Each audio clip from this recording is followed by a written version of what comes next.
Life story channel میں آپ کا سواگت ہے۔ ہماری آج کی کہانی ہے آزادی بہو رانی کی۔ یہ سسرال تو صرف ایک جیل ہے جہاں سارا دن جیلر بنی ساس سر پر منڈراتی رہتی ہے۔ دن بھر گدھے کی طرح کام کرو اور ساتھ میں ان لوگوں کی غلامی بھی جھیلو۔ میں تو تنگ آ گئی ہوں ان سب کی غلامی کرتے کرتے، اور پھر اتنی بھی آزادی نہیں کہ تھوڑی دیر میں بہلانے کے لیے پارٹی میں چلی جاؤں۔ گھر کا کام کرتے ہوئے نیتو غصے میں بڑبڑاتی جا رہی تھی۔ من ہی من اس نے ٹھان لیا تھا کہ آج اپنے پتی کے آنے کے بعد وہ اسے اسپشٹ طور پر کہہ دے گی کہ اب وہ اس جیل میں اور نہیں رہ سکتی۔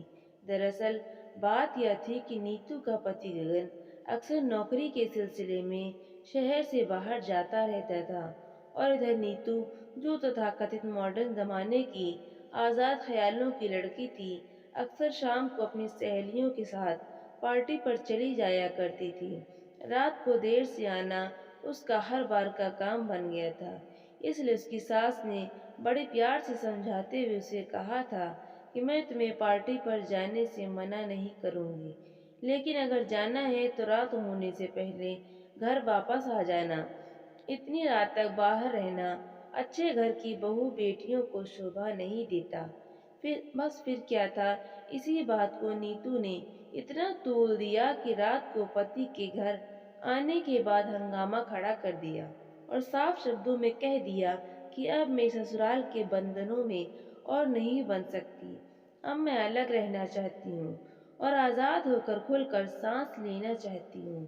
اس کے پتی نے اسے لاکھ سمجھانے کی کوشش کی، لیکن وہ تو اپنی ضد پر اڑ گئی تھی، اور آخر کار وہی ہوا جو وہ چاہتی تھی۔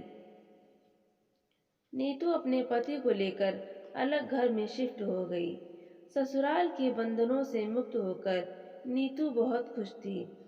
شروع میں اسے سب کچھ بہت اچھا لگتا تھا، لیکن دھیرے دھیرے گھر کی ساری ذمہ داریوں نے اس کی عقل پر پڑے ہوئے پردے کو ہٹانا شروع کیا۔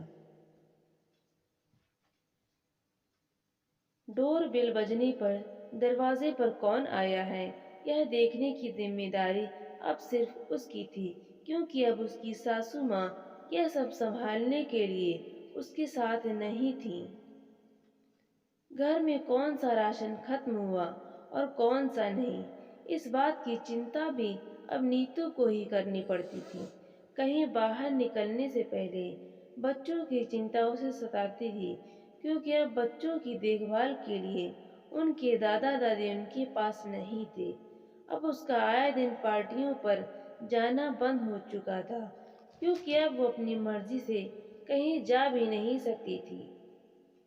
دن بھر کبھی رسوئی کے کام تو کبھی بچوں کی پڑھائی، اور اگر کبھی اپنی طبیعت بھی خراب ہو جاتی تو تلسی ادرک والی چائے بنا کر پلانے والی ساسو ماں کی یاد اور ستانے لگتی۔